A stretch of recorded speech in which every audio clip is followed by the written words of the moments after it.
దేవుని పరిశుద్ధ నామమునకు మహిమ కలుగును గాక. ప్రభువైన యేసుక్రీస్తు నామములో కూడి వచ్చిన దేవుని పిల్లలు అందరికీ కూడా నా హృదయపూర్వక వందనాలు తెలియజేస్తూ ఉన్నాను. నూతన సంవత్సరంలో శుభాలు కలుగును గాక అని తెలియజేస్తూ ఈరోజు మనం దేవుని వాక్యంలో నుంచి కొన్ని మాటలు మనం ధ్యానం చేద్దామండి. మరొక నూతన సంవత్సరం అనే దయా కిరీటం ప్రభు మనకు అనుగ్రహించారు.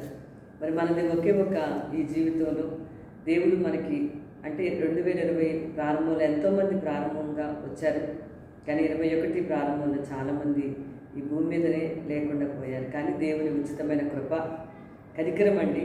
మరి మన యొక్క గొప్పతనం కాదు, మనం బ్రతికుండడం, సజీవులుగా క్షేమంగా ఉండటం చాలా గొప్ప అద్భుతమైన విషయం అని నేను ప్రభుని చాలా స్తుతిస్తూ దేవుని కనపరుస్తూ ఉన్నాను. ఈరోజు మనం ఈ నూతన సంవత్సరంలో ఒక అద్భుతమైన మంచి వాగ్దానాన్ని మనం చూద్దాం. జకర్యా గ్రంథంలో 9వ అధ్యాయంలో 12వ వచనం అక్కడ ఉన్న మాట ఏంటంటే, బంధకములలో పడి నిరీక్షణ గలవారులారా, మీ కోటను మరలా ప్రవేశించుడి, రెండంతలుగా మీకు మేలు చేసేదనని నేడు నేను మీకు తెలియజేయుచున్నాను. ఇక్కడ జకర్యా అనే ప్రవక్త ఆయన ప్రవచనంగా ఆ రోజున ఇశ్రాయేలు ప్రజలతో మాట్లాడుతున్నటువంటి ఈ మాటను మనం చూస్తూ ఉన్నాం. దేవుని పిల్లలు ఆ దినాల్లో ఇశ్రాయేలీలు మళ్ళీ మందిరాన్ని రీకన్స్ట్రక్షన్ చేస్తూ ఉన్న సందర్భం ఇది. ఇంకొక 2-3 ఇయర్స్కి పని అవుతుంది అనుకున్న సందర్భంలో మరి జకర్యా ఒక చక్కటి ప్రవచనాన్ని వాళ్ళు ప్రోత్సహిస్తూ వాళ్ళు ఎంకరేజ్ చేస్తూ రాశారు. ఇక్కడున్న మాట మనకి బాగా అర్థమవుతుంది. బంధకాలు అనేది ఇంగ్లీష్ ట్రాన్స్లేషన్ అయితే ఒక చెరసాల అనే మాట అక్కడ వాడారు. అంటే బంధకాలు అవి ఏవైనా సరే, ఎటువంటి బంధకాలైనా సరే, అవి శ్రమలైనా, ఇబ్బందులు, లేకపోతే అనారోగ్య పరిస్థితులు, లేకపోతే సమాధానం లేని పరిస్థితి, అంటే ఏ సిచ్యువేషన్లో ఉన్నా మనం అనుకోవచ్చు 2020 సంవత్సరంలో చాలా గొప్ప కార్యాలు జరుగుతాయని చూసాం. కానీ ఏమి కూడా మరి అంత మనం అనుభవించలేకపోయాము అనుకుని మనం ఎన్నోసార్లు అయితే పలానా కార్యాలు జరుగుతాయి అనుకున్నాం, కానీ జరగలేదు. కానీ 2021లో దేవుడు ఒక మంచి మరి వాగ్దానాన్ని మనకి అనుగ్రహిస్తూ ఉన్నారు. ఆ వాగ్దానం ఏంటంటే, ఎటువంటి చెరలో ఉన్నప్పటికీ, ఎటువంటి బంధకాల్లో ఉన్నప్పటికీ కూడా మనము నిరీక్షణ కలిగి ఉండాలి. చెప్పిన మాట ఏంటంటే నిరీక్షణ అంటే మనకి తెలిసి హోప్ అనే మాట. అంటే రాబోయే దినాలలో 2021 సంవత్సరంలో నా జీవితంలో దేవుడు గొప్ప కార్యాలు చేస్తాడు అనేటువంటి అనుభవం, అనేటువంటి విశ్వాసం కలిగి ఉండాలి అని చెప్తూ, రెండవ మాట ఏంటంటే మీ కోటను మరలా ప్రవేశించండి. అంటే మరలా అగైన్ 2021లో కూడా 2020 వరకు ఆ కోట, ఆ ఆశ్రయము, ఆ దుర్గము, ఆ కొండ అయినటువంటి దేవునితోనే మరలా మనం ఆయనలోకి మళ్ళీ మనం ఉండాలి. అప్పుడు దేవుడు మనకి రెండంతలుగా మేలులు కలిగ చేస్తారని దేవుడు గొప్ప వాగ్దానాన్ని మనకి అనుగ్రహించాడు. ఇక్కడ మనం చూసినప్పుడు బంధకాలలో పడి ఉన్నప్పటికీ కూడా ఇబ్బందులు, ఇరుకులు, శ్రమలు, అనారోగ్య పరిస్థితులు, ఆర్థిక ఇబ్బందులు, ఏ విషయాలైనా సరే అలాంటప్పుడు మరి మనం చాలా, ఎందుకంటే నరుని కాలం యుద్ధకాలం లాంటిదేనండి.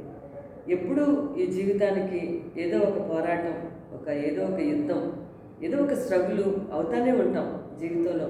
ఒక ఉద్యోగపరంగా కానీ, ఆర్థిక పరంగా కానీ, ఆరోగ్య విషయాలను బట్టి కానీ, కుటుంబాలలో కానీ అనేక విధాలుగా అనేక రకాల మరి బంధకాలు కలిగి ఉంటాము. చాలామంది ఈ సమయంలో నిరాశ పడిపోవడం, నిస్పృహ చెందడం అనేది చేస్తూ ఉంటారు. సాతాను బాగా వాడుకునే ఒక సాధనం ఏంటంటే నిరుత్సాహం అనే సాధనం. ఏంటంటే ఒక మనిషిని నిరుత్సాహపరిస్తే, ఒక మనిషికి ఇక నీకు ఆశే లేదని చెప్తే, అన్ని ఆయుధాల కంటే చక్కగా సాతాను వాడుకునే ఆయుధం ఏంటంటే నిరుత్సాహం.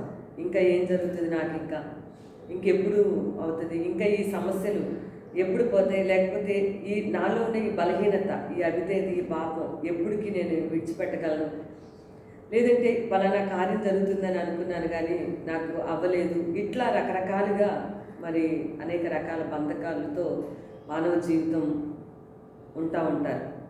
అయితే అలాంటి సందర్భాలు, అలాంటి సమస్యల్లో, చిక్కుల్లో ఉన్న వారికి ప్రత్యేకంగా దేవుడు మరి మాట్లాడుతున్న విషయం ఏంటంటే, నిరీక్షణ మనం కలిగి ఉండాలి.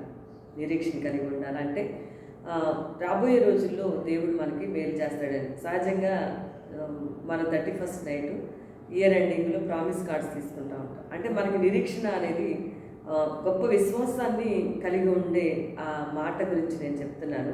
నిరీక్షణ ఎప్పుడు వస్తుంది అంటే, మనలో బలమైనటువంటి విశ్వాసం ఉంటే మనం నిరీక్షణ కలిగి ఉంటాం. దేవుడి మీద గొప్ప విశ్వాసాన్ని మనం కలిగి ఉన్నప్పుడు మనం నిరీక్షణ కలిగి ఉంటాం. ఈ రోజున విశ్వాసంలో కూడా విశ్వాసం ఎలా కనిపిస్తుందంటే, తీసిన ప్రామిస్ కార్డ్స్లో పొరపాటు నేను స్వస్థపరిచేయగోవా నేనే అని వచ్చిందనుకోండి, వాళ్ళు వెంటనే అయితే ఈ సంవత్సరం 2021లో నాకేదో వ్యాధి ఏదో కలుగుతుంది, అందుకే దేవుడు నన్ను స్వస్థపరుస్తానని వాగ్దానం చేశాడు అనుకుంటారు.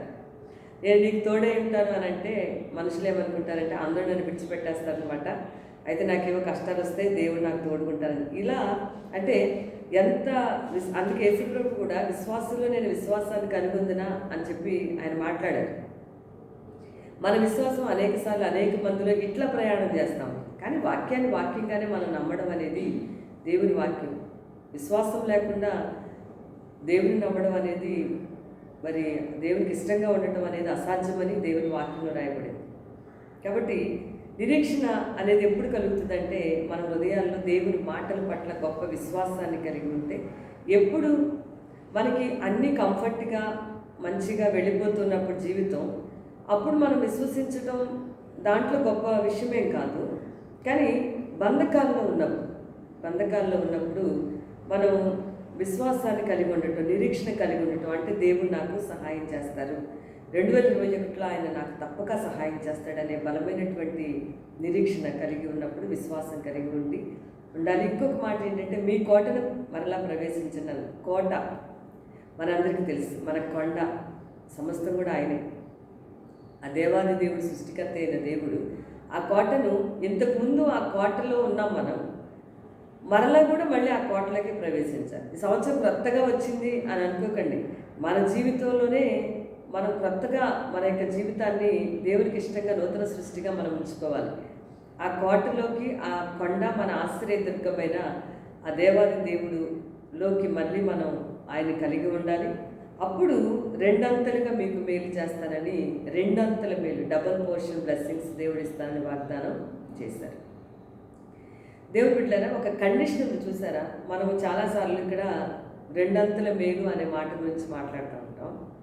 కానీ రెండంతల మేలు చేయాలి అని అంటే మన వంతులో మనం చేయవలసినవి రెండు విషయాలు. ఒకటి గొప్ప విశ్వాసం కలిగి ఉండడం, రెండవది ఆయన సన్నిధిలో ఉండడం. ఇవి కలిగి ఉన్నప్పుడు దేవుడు మన జీవితాల్లో తప్పనిసరిగా గొప్ప కార్యాలు చేస్తారు అనే విషయాన్ని ఈరోజు నేను ప్రేమతో మీకు తెలియజేస్తున్నాను. దానికి నేను మీకు, మనం యోబు గ్రంథంలో నుంచి కొన్ని మాటలు మనం చూడొచ్చండి. చూడండి, యోబు గ్రంథం మనం చూసినట్లయితే కనుక,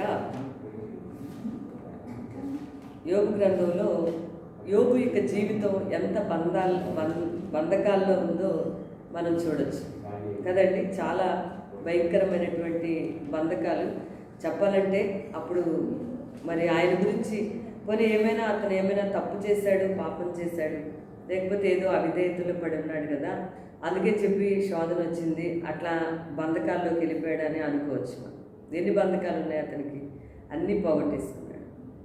ఎలాంటి చెరలో ఉన్నాడు అతనంటే, పిల్లలందరూ చనిపోయారు, భార్య అసహించుకుంటా ఉంది, మరి అంతేకాదు ఆస్తి అంతా కూడా పోయింది.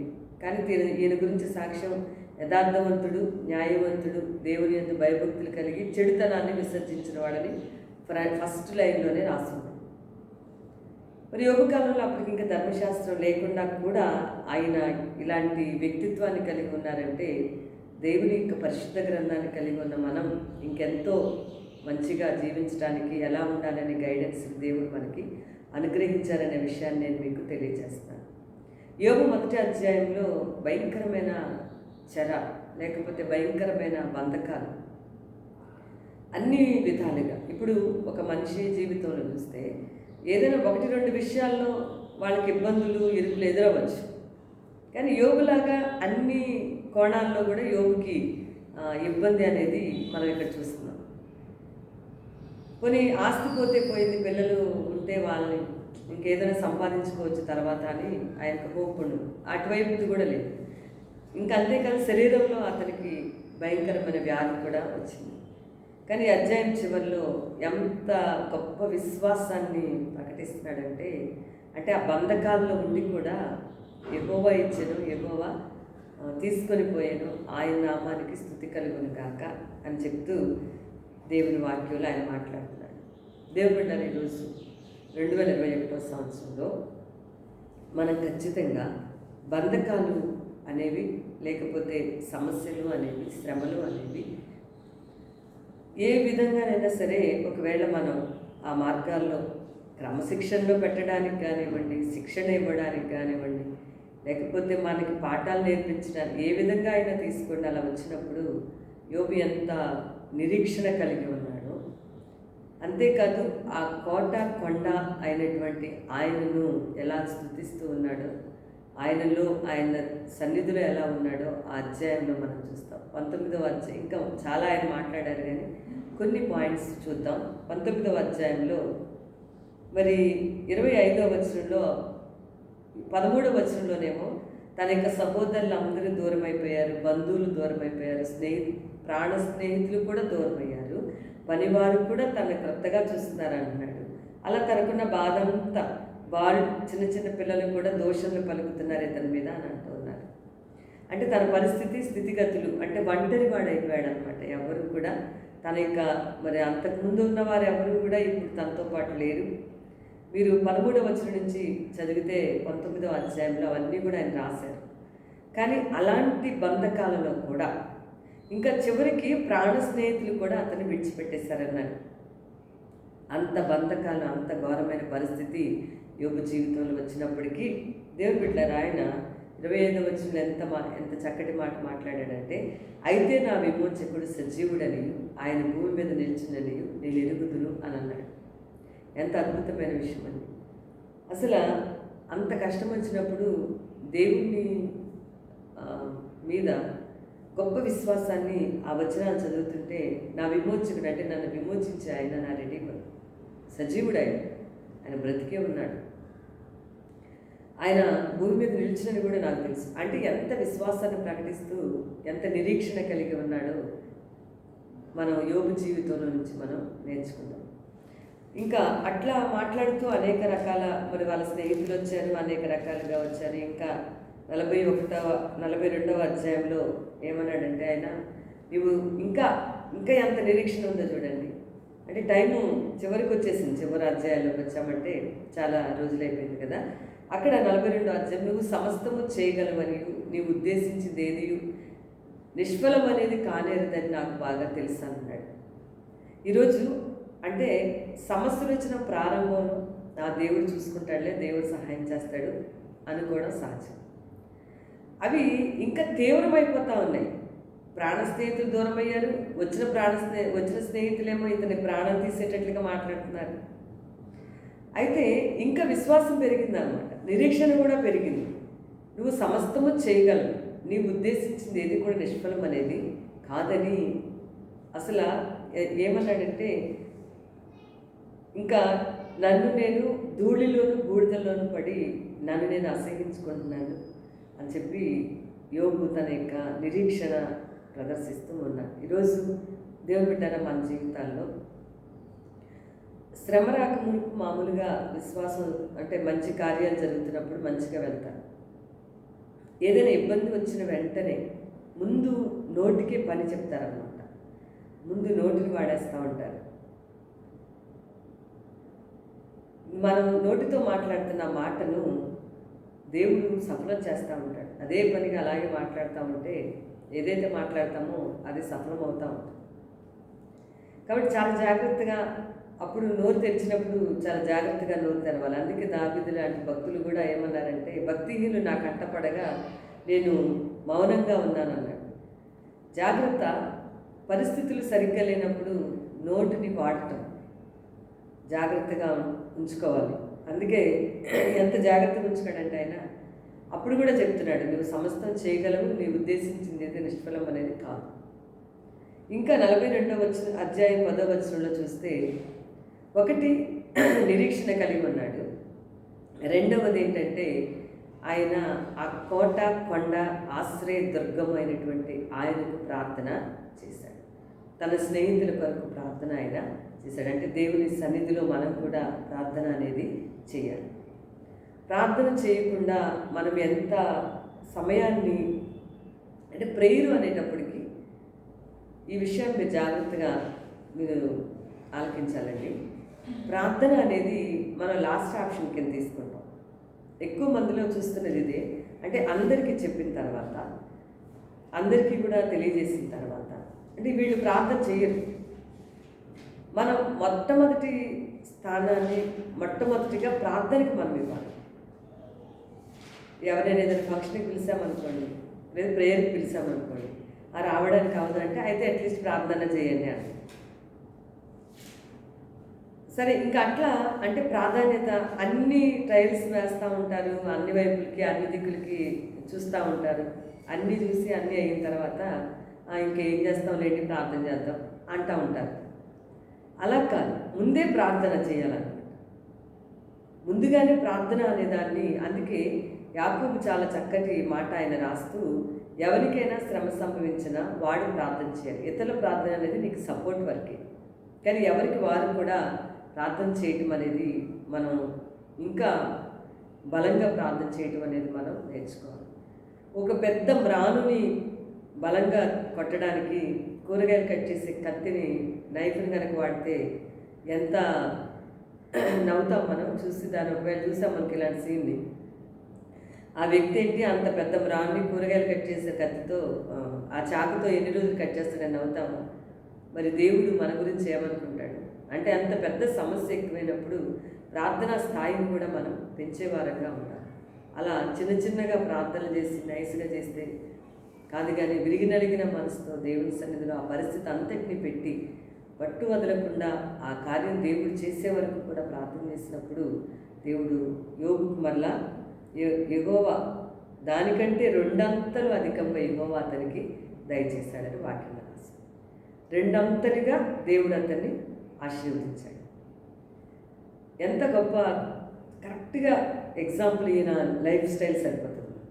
అసలు ఇంకా ఇంపార్టెంట్ పాయింట్ ఏంటంటే, అప్పటికి ఇంకా ధర్మశాస్త్ర గ్రంథం ఇవ్వబడలేదు, ఈ ఆజ్ఞలు లేవు, ఈ కట్టడలు లేవు. ఇప్పుడు మనకి క్రొత్త నిబంధన అంతా కూడా ఎలా జీవించాలి, ఎలా ఉండాలి, ఈ విషయాలన్నీ కూడా రాస్తుంది. కానీ యోబు కాలం నాడు మరి అవి లేవు, కానీ ఆయన అంత భయభక్తుల్లో ఉన్నట్టుగా వాక్యంలో రాస్తుంది. మరి ఒక పుస్తకం అంతా పరిశుద్ధాత్మ దేవుడు ఆయన పేరు మీద ఉంచడానికి ఇష్టపడ్డాడు. ఈరోజు మన జీవితాల్లో మనకి ఏదైనా శ్రమ వచ్చినప్పుడు, ఏదో ఒక వింత మనకి జరిగింది, ఒక వింతలే ఏవో మనకు వచ్చాయి అని మనం బాధపడకూడదు. వింత ఏం కాదు. ఏంటి నాకు ఎప్పుడు ఇలా జరగలేదని, కరోనా ఎప్పుడైనా వచ్చిందా? లేదు కదా. ఎన్నో జరుగుతూ ఉంటాయి, కానీ మనం దేవుని చేతుల్లో ఉన్నామనే నిరీక్షణ, ఆయన సన్నిధిలో ఉండటం అనేది మనం చేసినప్పుడు మరలా దేవుడు మనల్ని 2 అంతలుగా ఆశీర్వదిస్తాడని దేవుని వాక్యాన్ని బట్టి మిమ్మల్ని 2021వ సంవత్సరం వరకు ప్రోత్సహిస్తున్నాను. ఊరికే దేవుడు మిమ్మల్ని ఆశీర్వదిస్తాడు, మిమ్మల్ని దీవిస్తాడు అంటే అది కాదండి. ఆయన కండిషన్ ఏదైతే పెట్టారో ఆ కండిషన్ని మనం ఆ బంధకాలలో గొప్ప విశ్వాసం కలిగి ఉండడం, ఆయన సన్నిధిలో భారంతో ప్రార్థన చేయడం, అలా చేస్తే 2 అంతల ఆశీర్వాదం పొందుకుంటాం. మనం రహస్యంగా చూసి తండ్రికి ప్రార్థన చేస్తాం. మన జీవితంలో జరుగుతున్న కార్యాలు ప్రజలు బహిరంగంగా చూస్తారు. అప్పుడు దేవుని నామానికి మహిమ కలుగుతుంది. కాబట్టి యోబు యొక్క జీవితాన్ని ఆధారంగా ఈరోజు మన యొక్క స్థితిగతుల్లో కూడా మనం ఆ విధంగా జీవించాలని ప్రేమతో మీకు తెలియజేస్తూ ఉన్నాను.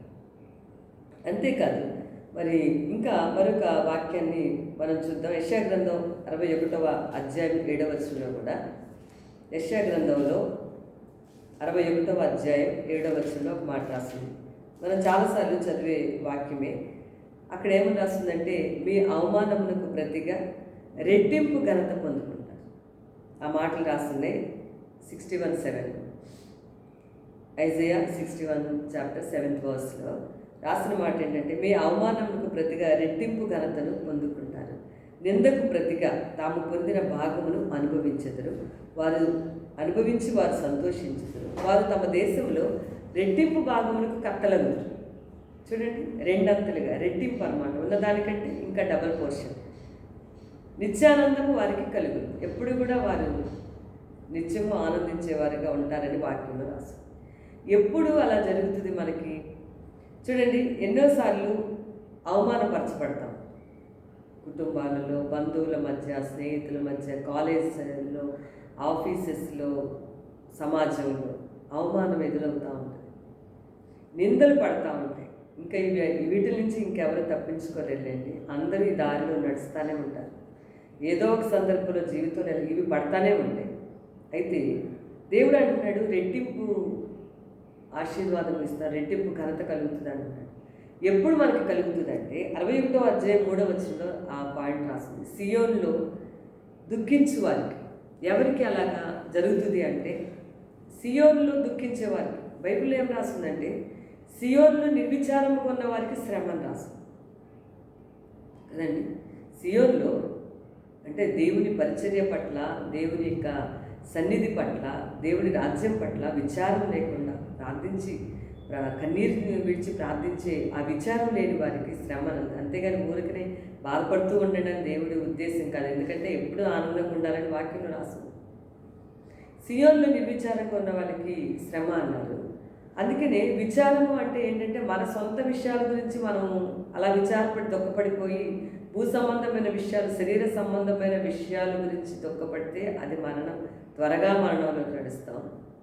ఆత్మ సంబంధమైన విషయాల కొరకు దుఃఖపడినట్లయితే మనం ఈ భూమి మీద ఒక శ్రేష్టమైన జీవితం, తర్వాత అంతకంటే శ్రేష్టమైన జీవితంలోకి వెళ్తాం. సియోన్లో దుఃఖిస్తే అంటే దేవుని సన్నిధిలో దుఃఖంతో మనం ప్రార్థన చేస్తే దేవుడు మన అవమానానికి ప్రతిగా రెట్టింపు రెండంతలుగా ఘనత ఇస్తారు. అంతేకాదు, ఎక్కడైతే నిందలు అనుభవిస్తున్నారో రెట్టింపు భాగాన్ని మనం అనుభవిస్తాం. నిత్యానందం మనకి కలుగుతుంది. 2021 సంవత్సరంలో ఏ విషయాల గురించి అయినా సరే, దేని గురించి అయినా సరే ఇలాంటి పరిస్థితులు ఎదుర్కొంటూ ఉన్నట్లయితే నిందలు, అవమానాలు ఇట్లాంటివి మనం చేయని దానికి మన మీదకి వచ్చిన సంగతులు, అవి మన దేవుని సన్నిధిలో ప్రభుకి యెఫ్తా ఎలా చెప్పాడో మిస్పాకు వచ్చి తన విషయాలన్నీ కూడా యెఫ్తా మిస్పాలో చెప్పాడు. తన లైఫ్ గురించి ఎక్స్ప్లెయిన్ చేశాడు. దేవుడికి తెలియదు, ఆయనకి తెలుసు. అయినా సరే మళ్ళీ చెప్తున్నాడు. ఎంత అద్భుతంగా ఉంటుందండి ఆ న్యాయాధిపతుల గ్రంథంలో ఆ విషయం. యెఫ్తా అంటున్నాడు, నేను ఫలానా స్త్రీకి పుట్టాను, ఇప్పుడు నా సహోదరులు అప్పుడు నన్ను గెంటేశారు, నన్ను అవమానపరిచారు, నువ్వు మంచిగా పుట్టలేదని అన్నారు. అయితే ఈరోజు నన్ను మళ్ళీ రమ్మంటున్నారు యుద్ధం చేయడానికి. దేవా, ఇది విషయం నాదని చెప్పి యెఫ్తా తన విషయాలన్నీ కూడా మిస్పాకు వచ్చి చెప్పాడంట దేవుని సన్నిధిలో. ఈరోజు మనం కూడా సియోనుకు రావాలి. దేవుని సన్నిధి వచ్చి దుఃఖముతో ప్రభు సన్నిధిలో మన విషయాలు చెప్పినట్లయితే ఎక్కడైతే నింద అనుభవిస్తున్నారో అక్కడ సంతోషాన్ని, దేవుడి ఘనతను, మనకి ఎక్కడ అవమానపడుతున్నామో అక్కడ శ్రేష్టమైనటువంటి బహుమానాన్ని, దేవుడి సంతోషాన్ని మనకి మరలా కలుగు చేస్తాడని ప్రేమతో మీకు తెలియజేస్తాను. బంధకాలు, నింద అనే బంధకం, అవమానం అనే బంధకాల్లో పడి ఉంటున్నారా? ఇలా దాని గురించి మీరు శరీర సంబంధంగా దుఃఖపడద్దు. సియోనుకి వచ్చి దేవుని సన్నిధికి చెప్పి ఆయన సన్నిధిలో ప్రార్థన చేసుకుంటే ఆయన ఏం చేస్తారు అని అంటే రెట్టింపుగా గొప్ప నిరీక్షణ కలిగి ఈ విషయాలు ఆయనకి చెప్తే ఆయన సహాయం చేస్తాడని యెఫ్తాకి అర్థమైంది కాబట్టి వచ్చాడు మిస్పాకి. ఈరోజు సియోనుకి వచ్చి మనం కూడా ఆయన కనుక ఈ విషయాలన్నీ చెప్పాలి.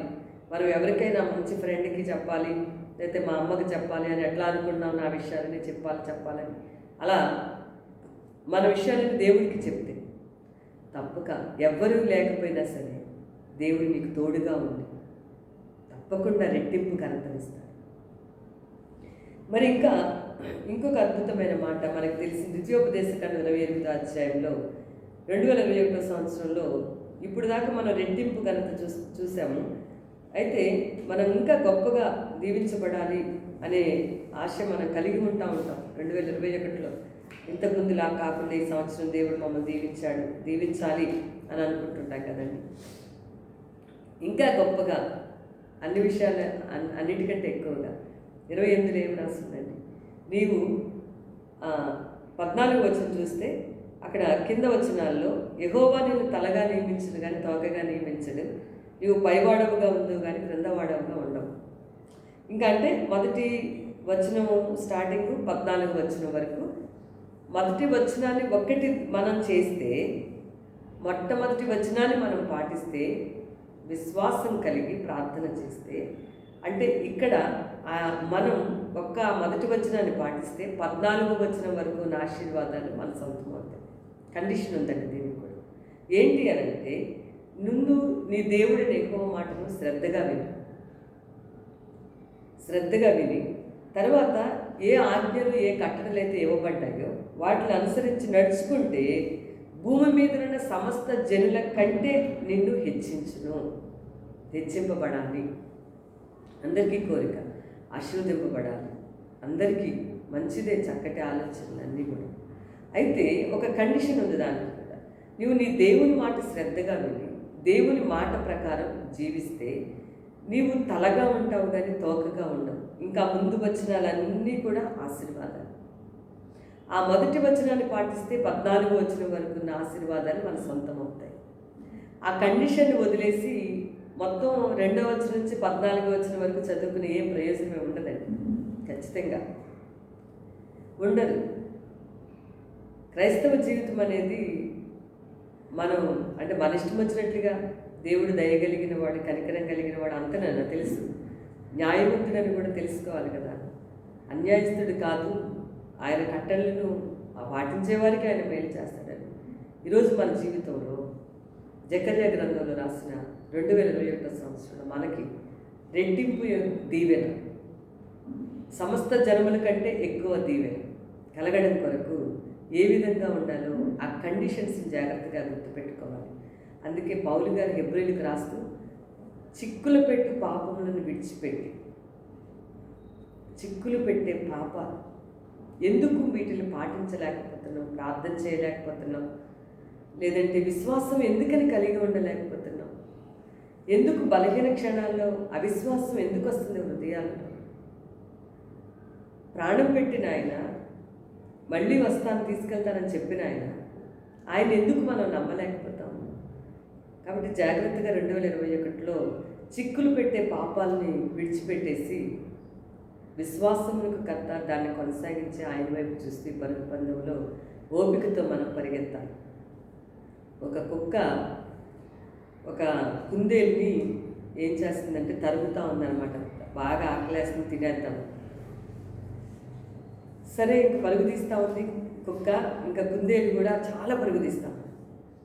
పరుగు తీసి మొత్తానికి కుందేలు ఒక దాని స్థావరంలోకి వెళ్ళిపోయింది. కుక్క వెనక్కి వెళ్ళిపోవాల్సి వచ్చింది. అరణ్యంలో ఉన్న జంతువులని పిలిచాడు కుక్కని. ఏంటి అని అడిగింది కుక్క. మేము ఇప్పుడు దాకా చూసాం, నేను కుందేలు వెనకాల ఎంతసేపు పడ్డావు, కానీ ఎందుకు అది తప్పించుకుంది, నువ్వెందుకు తినలేకపోయావు అని అడిగాయి అరణ్యంలో జంతువు. చెప్పిందంటే కుక్క, అది ప్రాణం కాపాడుకోవటానికి పరుగులు తీసింది, నేనేమో తిండి కోసం పరుగు తీశాను, అందుకే నేను ఓడిపోయాను, అది గెలిచింది అని చెప్పింది. మీకు అర్థమైందని శరీర సంబంధమైన విషయాల కొరకు, చిక్కులు పెట్టే పాపాల కొరకు పరుగులు తీయకుండా ఆత్మీయ విలువల కోసం, ఆత్మీయ జీవితపు పరుగు పందెంలో మనం ముందుకి పరిగెత్తాల్సింది. దేవుని బిడ్డలారా, యేసుప్రభు కూడా అదే చెప్పారు, నా రాజ్యాన్ని నా నీతిని మొదట వెతకండి, అప్పుడు అవన్నీ కూడా మనకి అనుగ్రహించబడతాయి. ప్రియుడని ఆత్మ వర్ధిల్లుచున్న కొలది అన్ని విషయాల్లో కూడా నీవు వర్ధిల్లుతూ ఉంటావు. కాబట్టి ఈరోజు మన యొక్క ప్రాణాన్ని ఈ భూమి మీద, ఇది దేవుడు మనకి పెట్టిన దీపం, ఈ జీవితం ఆయనదే. కాబట్టి మరలా మనం ఆయన వచ్చినప్పుడు ఎత్తబడాలి, లేదంటే మనం వెళ్ళిపోయినప్పుడైనా ఆయన దగ్గర ఉండాలి.